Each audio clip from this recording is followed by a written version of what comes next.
안녕하십니까. HL리스트 김P입니다. 반갑습니다.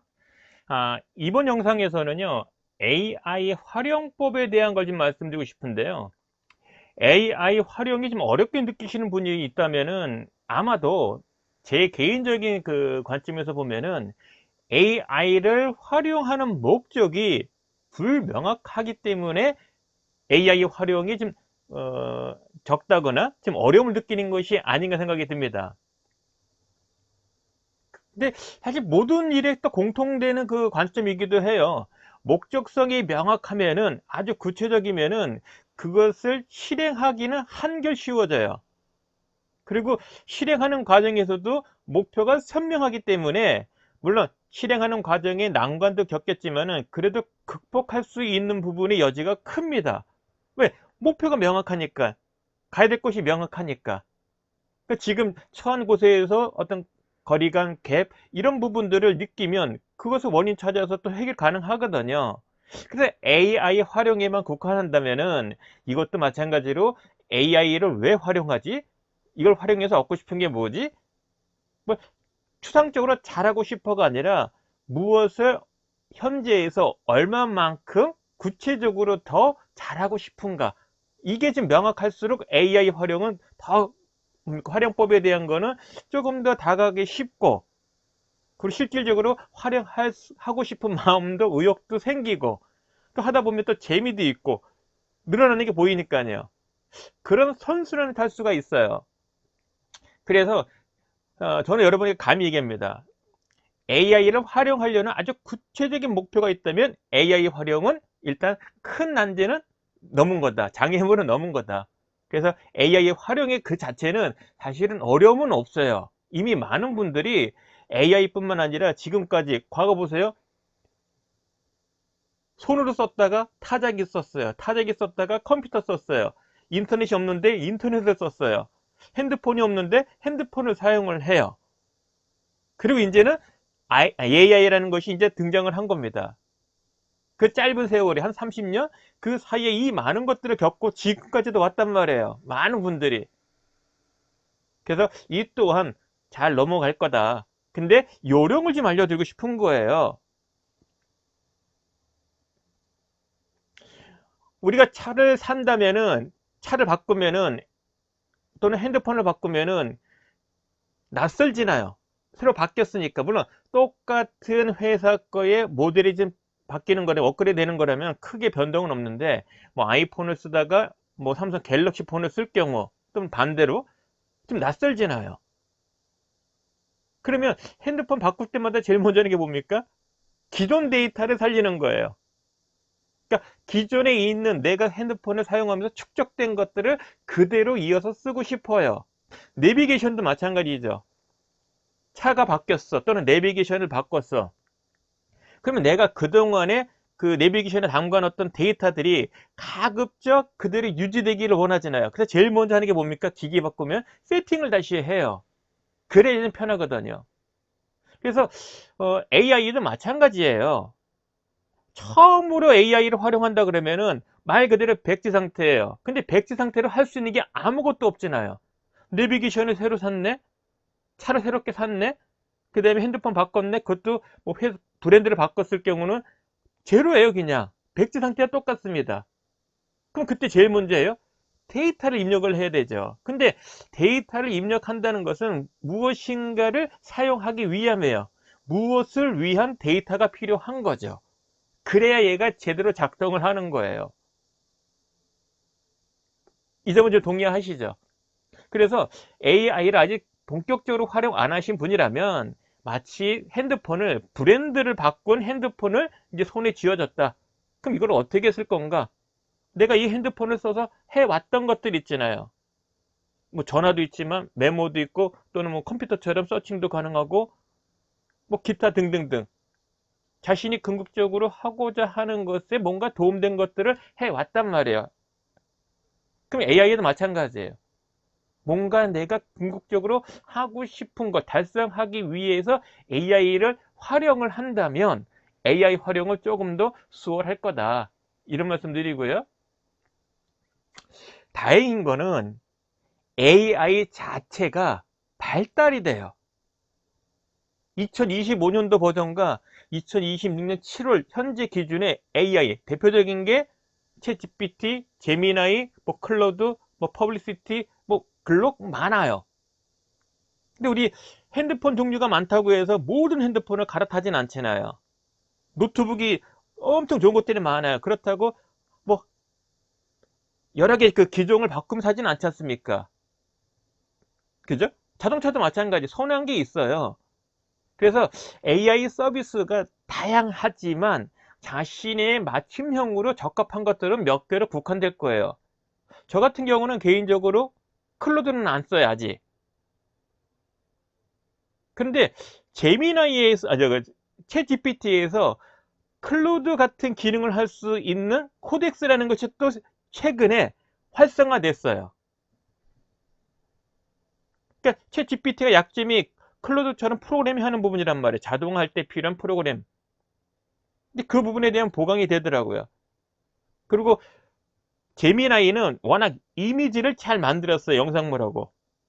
특히 인포그래픽 같은 경우는 제미나이가 갑입니다. 그런데 얼마 전에 챗 GPT조차도 이제 이미지를 인포그래픽을 만드는데 한글 깨짐이 엄청 좋아졌어요. 그러니까 한글 깨짐이 적어졌다는 얘기예요. 한글 표현이 상당히 좋아졌습니다. 그러니까 다행히도 우리들이 생각하는 기능들을 AI 서비스들이 알아서 점점점 개선하고 있더라. 그런데 어떤 걸 쓸 거냐는 자신이 무엇을 하고 싶은가, 달성할 목표가 뭐지? 이것에 따라 좀 달라질 것 같아요. 저는 이제 1인 사업자다 보니까 부득이하게 복수의 유료 버전을 쓰고 있어요. 그렇다고 고급형도 아니에요. 그러니까 챗 GPT 같은 경우는 플러스형, 그 다음에 제미나이는 프로, 그리고 정말 민감한 주제가 있다 그러면 퍼블리시티는 무료 버전을 같이 돌립니다. 뭐 과거에는 몇 개월 전까지는 퍼블리시티를 사실 유료 버전을 썼는데 세 개를 다 돌리는 거는 그렇진 않은 것 같아요. 그래서 한 두 개 정도는 이건 갖고 가야겠다. 그래서 이 두 개 유료 버전으로 이제 쓰고 있고 그 경험을 토대로 해서 여러분에게 지금 말씀드리는 겁니다. 그러니까 여러분 입장에서는 뭐 제미네가 되든 클로드가 되든 뭐 채지피티 뭐 상관없어요. 자기 맞춤형이니까. 다만 자기의 여건에 가장 부합되는 서비스는 유료 버전을 사용하기를 추천드립니다. 그러면 활용이 훨씬 쉬워져요. 무료 버전을 갖고 쓰려니까 제약되는 게 너무 많아. 일단 업데이트가 현 시점 기준으로 데이터가 업데이트 해야 되는데 무료 버전은 그게 안 된단 말이에요. 두 번째, 사용량에 제한돼요. 표현해 줄 수 있고 얻을 수 있는 결과물들이 다시 제약됩니다. 무료는. 그러니까 그 결과물 보면은 지금 왠지 실망스러운 거죠. 근데 유료 버전 쓰면은 훨씬 더 입맛에 맞는 것들이 나오더라. 같은 가격인데도 AI 서비스 자체가 업그레이드 되다 보니까 기술 발전되다 보니까 똑같은 요금이어도 얻어지는 결과물은 점점 낮아지고 있더라. 뭐 핸드폰이나 뭐 내비도 마찬가지 않겠습니까? 물론 핸드폰은 금액 자체가 너무 저 급속 인상하고 있어요. 물론 기능도 훨씬 좋아졌습니다. 자, 그러면 이제 AI를 활용한다는 얘기는 AI를 활용하는 사람이 누군지를 알려줘야 돼요. 그래야 이게 나중에 가면은 정말 맞춤형으로 나를 도와주는 비서이자 전문가로서 코치로서 역할을 충분히 해냅니다. 코치 역할도 해주고요. 동료도 해주고요. 비서 역할도 해줘요. 그리고 알바 같은 역할도 해요. 중요한 건 내가 원하는 결과물에 부합되는 정보, 원하는 솔루션, 원하는 결과물을 만들어내느냐가 관건인데 제 입장에서 보면은 충분히 제가 제 컨텐츠, 제가 관심이 있는 주제들 지금 3년, 4년 됐나요? 그때부터 계속 자료를 업로드를 했고 그리고 관련된 글을 뭡니까 소스를 찾게 하고 그거에 대해서 자료를 원했고 그러니까 학습을 많이 시킨 격이죠. 그 지금도 마찬가지예요. 어떤 특정한 이슈에 대해서 AI를 활용한다면 관련된 자료를 업로드를 먼저 해요. 그리고 제가 궁금한 것들을 풀죠. 그럼 자기가 답을 주는데 학습한 걸 토대로 해서 즉 전 세계 다 둘러보는 것도 의미 있지만 그럼 엉뚱한 거 갈 수도 있거든요. 근데 제가 업로드한 데이터들을 반드시 거쳐간단 말이에요. 그리고 제공하는 데이터에 대해서 제 관점에서 검증을 또 요구를 해요. 그러니까 검증 기준을 요구하고 그 검증 기준이 내가 생각하는 기준으로 반영이 돼서 스스로 검증하게 하고, 그리고 이제 저 같은 경우에 제미나이도 쓰니까 제미나이에게도 검증을 시켜요. 서로 클로스 시키는 거죠. 그럼 개선해야 될 거, 빠진 거, 또 없을 거, 뭐 이런 부분에 대한 의견을 들어요. 그거를 보강한 기준으로 다시 데이터를 원하는 겁니다. 그러니까 그런 식으로 훈련을 시키면은 한결 내가 원하는 결과물이 나옵니다. 그래서 원하는 결과물은 일단 사용자 입장에서는 제약을 둘 필요 없어요. 영상 만들어줘, 이미지 만들어줘, 뭐 재미네 같은 게 음악도 돼요. 그리고 글도 써줘. 뭐 글도 여러 종류 아닙니까? 그죠? 보고서 또는 뭐 에세이 같은 거, 또 블로그의 글들, 아니면 시, 노래 가사, 뭐 소설 등등등등등. 문서 많은 것도 스타일이 많잖아요. 보고서냐, 아니면 회의 자료냐. 그리고 내가 원하는 게 PPT 자료면 PPT 자료까지도 사실은 가능은 해요. 제미나이를 활용하면은 그 구글에서 문서가 있습니다. 구글 슬라이드랑 문서로 전환을 하면 구글 슬라이드가 PPT로 또 전환이 가능해요. 결국은 내가 원하는 결과물 만들어 주더라. 단 프로그램을 만드는 부분은 챗 GPT 그 자체가 아니라 확장 프로그램이 있어요. 코덱스라는 게 있어요. 물론 제미나이에도 있어요. 잼스라고. 그래서 바이블 코딩은 둘 다 가능합니다. 코딩을 만들어 주는데 그 코딩으로 내가 원하는 앱 같은 프로그램 만드는 거는 1차적으로는 제미나이 프로는 가능해요. 앱 같은 거를 만들어집니다. 클로드보다는 조금 더 떨어지는 건 맞는 것 같아요. 정교함은. 하지만 자동화 기능도 사실은 가능하다예요. 그리고 챗 GPT 같은 경우는 자동화라고 부르긴 좀 뭐한데, 채팅창이지만 마치 1대1 코치, 1대1 가이드처럼 나와 대화를 할 수가 있어요. 그 알람도 해줘요. 그러니까 실시간으로 내가 디바이스로 실시간으로 나를 도움을 줄 수가 있는 상황이죠. 내가 도움 요청은 바로 나와요.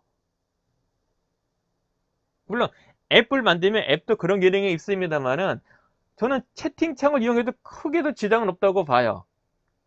다만 원하는 결과물, 그걸 페이퍼, 문서화 시킬 때는 챗 GPT는 다소 그 제약은 있어요. 그래서 제미나이 프로를 이용해서 구글 슬라이드로 만들어서 그 상태에서 이제 PPT를 만들고 이러면 결국은 또 원하는 문서로 만들어집니다. 그래서 저는 두 개를 지금 쓸 수밖에 없는 상황이죠. 그래서 결국 AI를 활용한다는 얘기는 활용해야 되는 목적이 먼저 구체적으로 선명해야 된다. 그러니까 불필요하게 많은 것을 다 서칭할 필요가 없잖아요. 내가 원하는 것에만, 예를 들면 뭐 전쟁을 치른다면 내 앞에 있는 전선에만 신경 쓰면 돼요. 내 앞에 전선에 적이 얼마큼 있지, 어디에 있지, 얘네들 화력은 뭐지? 그럼 거기에 맞는 우리의 전투를 벌이면 되는 거란 말이에요.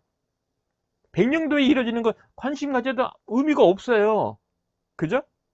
만약 서울에서 전투하고 있다면 강원도에 있는 거, 그 다음에 백령도에 있는 거 신경 쓸 의미가 없어요. 오로지 내 앞에 있는 거, 뭐 예를 들면은 제가 일산에 거주하는데 임지강 일대 이거만 신경 쓰면 되는 거죠. 이해되시죠? 그래서 결국은 AI를 잘 부린다는 얘기는 내가 무엇을 얻고자 하는가, 여기에 신경 먼저 쓰시라. 그럼 우리 육하원칙 알잖아요. 거기에 그게 질문이에요.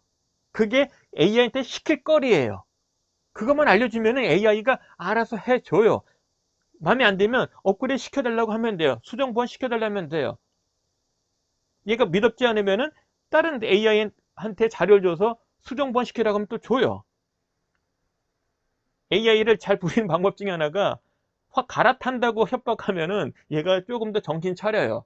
너 계속 이런 식으로 내가 원하는 결과물에 부합되지 않으면 갈아탄다? 이러면 조금 더 노력하더라고요. 위기를 느껴요. 그래서 지금 6번, 화면에 보시는 6번처럼 AI를 만약 직장인이든 개인이 활용하든 궁극적으로 내가 달성하고자 하는 성과, 목표, 그 달성을 위한 활용이 돼야 된다. 그러면 AI는 큰 도움을 줘요. 개인차원은 뭐가 있을까요? 저는 다른 글에서 이제 소개할 거지만은 개인차원이라면 취미생활, 취미 활동에 대한 거. 궁극적으로 나는 작가가 되고 싶어. 글 쓰든 또는 그림을 그리든 뭐 나름대로 자기가 관심 있는 분야의 전문가가 되고 싶어. 그런 목표가 있다면 그 목표를 하는 과정에 긴 여정에 AI가 큰 도움이 돼요. 궁극적으로는 뭐 열심히 꾸준하게 한다면 작가도 될 수 있는 겁니다. 그럼 마치 우리 직장인이라면 전사 목표와 연관이 된 전략과제를 부여받았어요. 그 목표치가 어렵겠지요. 전사 목표급인데. 근데 그 목표를 달성하는데 AI가 큰 도움이 돼줘서 실질적으로는 목표치를 달성하거나 설령 미달이 되어도 이전보다는 훨씬 큰 성과를 더 증가시킬 가능성이 큽니다. 한번 써보세요, 진짜. 물론, 그럼 좀 물어봐요, 저한테. 그럼 당신이 지금 하고 있는 일에 AI를 쓰고 있어서 큰 돈 받고 있느냐? 예, 큰 돈 받고 있어요. 기획하고, 개발하고, 그 다음에 강의 스킬 부분도 영상, 동영상, 저는 이제 유튜브를 하고 있으니까, 또 이제 강의하는 것도 일부 그 동영상 관계 있단 말이에요. 그 영상물을 AI 올리면은 얘가 비교를 해줘요. 그리고 평가도 해줘요. 이런 점은 개선해야 된다. 그래서 잘하는 사람들 거 이렇게 몇 개를 이제 학습을 시키면 얘가 비교도 해줘요. 누가 잘하고 강약점이 뭔지. 그 정도로 제가 하고 있는 일에 AI는 큰 도움을 준다. 제 블로그에는 이제 올렸는데 저 그림을 지금 취미삼아 하고 있단 말이에요. 그럼 그림에 대해서 몇 장을 좀 올렸어요. 그랬더니 얘가 다 평가를 해주더라고요. 점수도 매겨져요. 이런 게 개선되고 있네, 좋아지고 있네, 이런 건 고쳐야 되네, 이런 식으로. 근데 그게 선생님 못지 않더라고요. 그래서 결국은 AI를 회사 일 관련해서 활용을 하든 개인 생활에서 활용을 하든 활용의 목적이 명확하다면 큰 도움을 준다. 그래서 회사 일로만 놓고 본다면은 뒤에도 좀 설명을 드릴 건데요. AI만으로는 사실은 부족한 게 있어요. 왜냐 일부 페이크도 있을 수 있거든요. 따라서 AI를 활용을 하되 보완적으로는 아니면 뭐 최종 단계에서는 사람의 도움이 필요해요. 구성원 입장이라면 리더의 관심과 지원이 좀 필요한 거죠. 전적으로 AI에만 의존하기는 조금 리스크는 있어요. 아직까지 그 AI들이 만드는 결과물에 페이크는 전혀 없다고 볼 수는 없거든요. 그래서 검증을 많이 하자는 거예요. AI 결과물에 대해서 검증하고 또 검증하고. 왜? 페이크가 있을 수 있으니. 그런데 이 AI가 리더 입장에선 구성원들이 성과를 창출하고 목표를 달성하게 만드는 게 본업의 일이란 말이에요. 그게 리더십이죠. 근데 그 리더십 발휘가 쉽냐? 어렵단 말이에요. 또 인원수가 많은 부서라면은. 그러니까 리더가 구성원들의 성과 달성에 뭔가 도움되는 일을 해줘야 돼. 리더십 발휘를 해야 돼. 그 과정에서도 AI가 도움이 된다예요. 그건 잠시 뒤에 제가 설명을 드릴게요. 구성원도 일을 하는 과정에 애로 느끼는 게 뭡니까? 성과 목표를 달성하는 데 필요한 어떤 솔루션에 대한 발굴, 그것에 대한 실행. 이 두 가지거든요. 근데 발굴하고 구체화하고 실행을 높이는데도 또 AI가 도움을 줘요. 그러니까 이게 참 AI가 도움되는 게 뭐냐면 회사 관계로 보면 리더든 구성원이든 간에 쌍방이 서로 성장에 도움을 주는 성과 목표 개선에 성과 목표 달성에 개선이 되는 것을 만들어내는데 양자에 다 도움을 주고요. 구성원 입장이라면은 그 어려운 목표를 달성하는 과정에 있어서의 큰 도움을 주고 어떤 스스로 전문성이 부족한 부분에 있어서 메꿔야 될 거 아니에요. 근데 외부 도움이 없더라도 AI가 어느 정도는 자신의 직무 전문성 향상에 큰 도움을 줘요. 또 지식이라든지 스킬이라든지 행동이라든지 어떤 마인드 관점에 대한 부분을 변화시키는 데 도움이 됩니다. 구체적인 행동이나 스킬의 변화를 어떻게 도움 주냐면 관련된 글, 교육자료, 영상, 재미나이 같은 경우는 또 유튜브 연결돼 있다 보니까 영상을 잘 찾아요. 그래서 그런 쪽으로도 충분히 도움을 줄 수 있는 여건이다. 그래서 지금 말씀드린 거는 좀 정리 차원이에요. AI는 사용자가 직장에 기준한다면 사용자의 성과 목표 달성에 확실히 도움을 준다. 얼마큼이냐는 제가 뭐 이거는 객관적인 통계 자료가 없으니까 몇 프로 얘기는 못 드리지만 상관 있어 보인다. 일단 제 개인적으로 보면은 확실히 투여되는 시간량은 줄었어요. 그리고 일부는 제가 직접 만든 것보다도 나아요. 그래서 실제 강의 수주도 가능하고 교육자료 업데이트도 AI를 활용해서 큰 도움을 받고 있고요. 그 다음에 직무 전문성 개발에는 큰 도움 된다.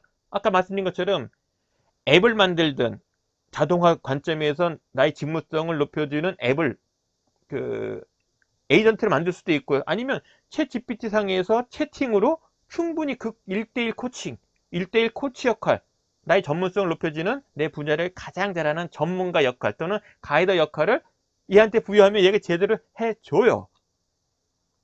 그러니까 신입사원에 대한 가이드뿐만 아니라 여러분의 수준에 감안을 한 전문성 개발도 도와준다. 문제는 학습을 시켜야 돼요.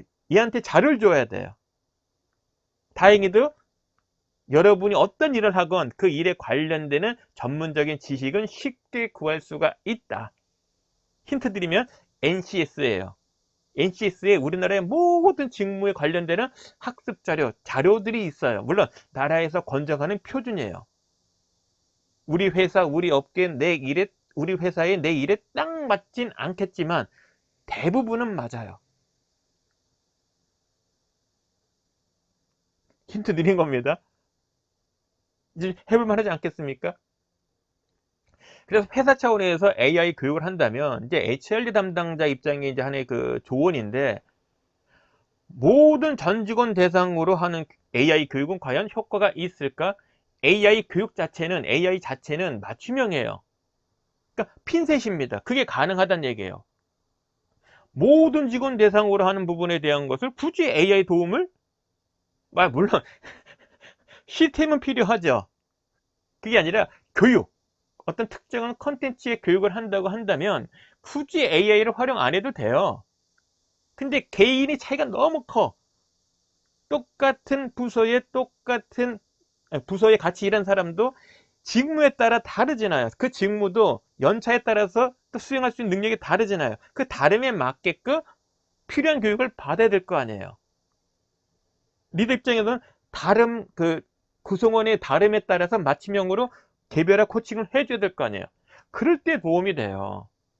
그런 것처럼 전사 차원에서 AI 교육을 한다면 가급적 직무 단위, 그 다음에 역할별, 직급이죠. 이렇게 분류를 해서 교육하는 것이 타당하다. 부디 이런 말씀 드리고 싶고요. 그 다음에 AI는 가급적 직무 전문성 향상에 도움되는 그런 솔루션으로 좀 접근을 해 보시라. 맞춤형으로는 딱이에요. 특히 직무 전문성 향상을 위해서는 본사의 HR 부서 또는 HR 담당자가 할 수 있는 게 없어요. 왜? 자기 자신의 직무도 몰라서 교육받고 있는 판인데 타 직무의 직무 전문성 높이는 교육을 기획개발 운영 못해요. 현업에서 하게 해야 되는데 그것도 쉽진 않아요. 하더라도 뭐 상반기 하반기 각각 이틀짜리 분량을 뭐 초급과정 고급과정에서 각각 2회씩 총 4회밖에 못해요. 근데 구성원들은 수시로 필요할 수가 있잖아요. 직무 전문성 향상에 대한 니즈가. 그 대응하려면 결국 AI밖에 없다.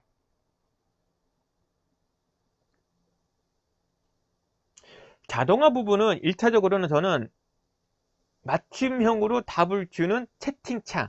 근데 이게 정기적으로 알람을 줘. 그러니까 매일같이 알람하듯이 학습해야죠 라고 시그널을 줘요. 이메일로. 그러면 그 시그널을 받고 학습에 참여하면 자동화 기능이 돼요. 1시간 동안 하자 그러면 1시간 내에 끝내요. 시험도 봐요. 피드백도 해줘요. 물론 그 전체에 대한 것은 바이브 코딩이라는 거를 만들어서 이미 심어 놓은 거예요. 거기에 맞춰서 얘가 답을 해요. 관련된 자료도 이미 다 업로드 돼서 정확도가 높아요. 그렇게도 자동화되고 아예 에이전트, 그러니까 마치 앱, 프로그램 같은 걸 만들 수도 있다. 챗GPT라면 코덱스를 이용하는 거고, 클로드, 제미나이라면은 잼스라고 있어요. 뉴 잼스라고. 그걸 이용하면 돼요. 근데 시스템, 전사 뭐 예를 들자면 뭐 HR 시스템, 뭐 이와 같은 시스템을 만드는 것은 개인 차원에서는 쉽진 않은 것 같아요. 그래서 특정한 과제 해결을 위한 반복적인 활동을 해야 되는 경우, 이런 경우는 본인이 나서야 되는 거죠. 왜? 전사 차원에서는 급한 거 아니란 말이에요, 우선순위가. 그런 면에서는 자동화가 가능한지. 그러니까 목적성이 이 업무는 꼭 자동화돼야 돼. 안 하면 큰일 나. 그러니까 목적성이 자동화가 크게 도움되는 것으로 판정이 되면 그런 거는 이제 AI를 활용해서 자동화하는 것까지 또 AI를 통해서 배우면 돼요. 저도 전적으로 지금 AI를 통해서 학습하고 있어요. 그 결과물로 지금까지 온 겁니다. 뭐 특별히 강좌 받은 것도 없고 특별히 전문서 본 것도 없어요. 오로지 AI를 활용하면서 터득하고 있는 중이고요. 지금 보시는 이 자료도 사실은 글을 쓴 거를 챗 GPT에서 이미지로 만든 거예요. 인포그래픽으로 만든 거를 이렇게 영상의 자료물로 활용하고 있는 겁니다. 그래서 이 과정을 잘 보면 AI를 활용한다는 건, 특히 리더 입장에서 AI를 활용한다는 얘기는 코칭 역할을 하는데 큰 도움을 줘요. 그러니까 코칭 행위와 같다고 봐도 과언은 아니에요. 리더 입장에서 보면은. 구성원 입장에서는 나의 전문성 향상에 큰 도움을 주는 어떤 그 가이드, 코치, 그런 역할로 충분히 활용할 수가 있다. 그래서 이미 다른 영상에서 블로그에서 제가 말씀을 드렸는데, 최근에 공저자로 이제 참여를 해서 유랑도 박사가 쓴, 그리고 8명이 같이 이제 추가가 돼가지고 총 9명의 공저예요. 그 중에 하나 이제 저도 들어가 있는데, 성과 코칭 리더십이라고 이제 출간이 됐습니다. 그러니까 지금은 성과를 창출하기 위해서 필요한 거는 성과 관리가 아니라 성과 코칭이에요. 근데 코칭이 쉽지 않아요. 그리고 개별화예요. 그리고 한 동일 인물이라 하더라도 어떤 과제를 하느냐에 따라서 사실은 성과 코칭도 달리 가야 돼요. 아주 세분화될수록 코칭은 좋은 거거든요. 그 행위가 리더십인 거예요. 그래서 성과 코칭 리더십의 방법론이 사실은 있습니다. 뒤에 보신 것처럼 트랙스라고 불러요. TRAC. 트랙. 그래서 구성원이 생각하게 한다. 그러려면 알려줘야죠. 그 다음에 구성원이 스스로 어떤 실적 리뷰에 관련되는 자료들을 리뷰하면서 작성한다. 그거를 읽게 하고, 그리고 리더는 들어보라. 그러면 경험이 많다 보니 리더 입장에서는 들어보면은 조금 더 부정확한 거, 뭔가 모순적인 거, 또는 미흡한 거, 또는 잘못된 방향성, 이런 것들이 느낄 수 있잖아요. 그런 부분들을 확인해 보는 거예요. 왜 그런 선택을 했는지, 그랬을 때의 결과는 뭐였는지, 왜 낮게 나왔는지, 왜 그 선택을 하게 됐는지. 지금 결과를 봤을 때 당신의 생각은 뭔지, 개선 포인트가 있다면 어떤 관점에서 개선 포인트를 찾아낼 수 있는지, 그 개선점이 해야 되게 도출이 됐다. 그럼 그거를 구체적으로 어떻게 개선할 건지, 개선 대책의 마련에 대한 것도 요구해요. 그럼 이제 리더 입장에서는 들어보면은 또 느껴지잖아요. 아, 이거는 가능해. 아, 이거는 보완이 필요해. 아, 이거는 안 하면 좋겠어. 예를 들자면 뭐 다양한 생각 들 거예요. 그런 이야기를 해줘요. 그래서 합의된 거, 좋은 거야. 그만큼은 합의에 확정해 나가는 겁니다. 이 행위가 성과 코칭의 구체적인 방법론이에요. 오롯이 성과 목표 달성이라는 관점이에요. 그 포인트는 구성원이 스스로 고민하게 해보자. 스스로 원인도 찾고 스스로 대책도 수립하게 해주자. 그럼 리더 역할은 뭐냐? 구성원이 생각하고 자각하고 그리고 개선 방안을 도출하게 만들고 할 수 있겠는데요. 자신감을 불러일으키는데 도움을 주는 거고, 그리고 그들의 생각을 합의를, 그러니까 대책 방안에 대한 거를 합의를 해주고 확정을 해주는 거죠. 그러고 나서 지원에 대한 걸 약속해 주는 거를 도와주면 돼요. 그 행위입니다. 근데 그 과정에서도 사실은 사전에 구성원들이 얻은 결과물들, 목표와 결과물이 있을 거 아니에요. 그 AI 활용하면은 원인 찾는 데는 도움이 되겠죠. 나중에 코칭을 할 때 이야기거리, 객관적인 데이터를 갖고서 이야기할 수 있는 거고요. 그리고 저 장면에서도 실시간으로 AI를 활용할 수도 있는 거죠. 대책을 수립한다, 원인을 분석한다 할 때. 물론 회사의 이제 보안 정책에 따르지만 실질적인 데이터들을 분석을 한다면 AI 생각과 당사자가 생각하는 것들이 다를 수도 있고 갖출 수도 있어요. 이렇게 고민하는데 도움 줄 수 있는 거죠. 그래서 이제는 코칭이라는 행위를 할 때 AI가 도움을 줄 수 있는 여건이 됐다. 그래서 성과 코칭이라는 이 부분이 크게 이제는 난제는 아니다. 누구나 이제 조금 더 쉽게 할 수 있는 여건이 마련됐다. 그래서 성과 코칭에 대한 부분은 코칭이라는 그 부담감을 덜어주는 데는 AI가 도움이 된다. 특히 리더분들, 각 부서의 리더분들, 코칭은 남이 해주는 게 아니라 당신이 하시는 겁니다. 자신이 하는 거예요. 그럴 때 이 AI 활용은 큰 도움 될 거다. 이렇게 말씀드리고요. 이제 코칭을 해야겠네? AI 활용하네? 그럼 알아야 될 거 아니에요. 코칭에 대한 부분. 근데 회사에서 하는 코칭은 근본적으로는 성과 목표 달성에 도움되는 행위란 말이에요. 그래서 성과 관리란 말보다는 성과 코칭이란 말을 하는 거고, 그 자체가 또 리더십이에요. 그러니까 앞서 지금 설명드린 것처럼 이 책도 학습을 하시고 AI도 학습법에 AI 활용하는 방법도 이제 조금 더 실행착오 하시면은 접목이 되면 이제 원하는 성과 코칭을 제대로 할 수 있게 된다는 겁니다. 자, 오늘 이야기는 AI 활용에 대해서 모르거나 관심이 없거나 한다는 얘기는 어찌 보면은 AI를 활용을 하고자 하는 목적이 불명확했기 때문인 것은 아닌가라고 저는 이제 여러분에게 말씀드린 거예요.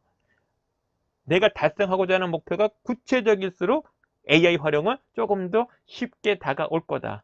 궁극적으로는 성과 코칭에 아주 도움돼요. 그리고 구성원 입장에서는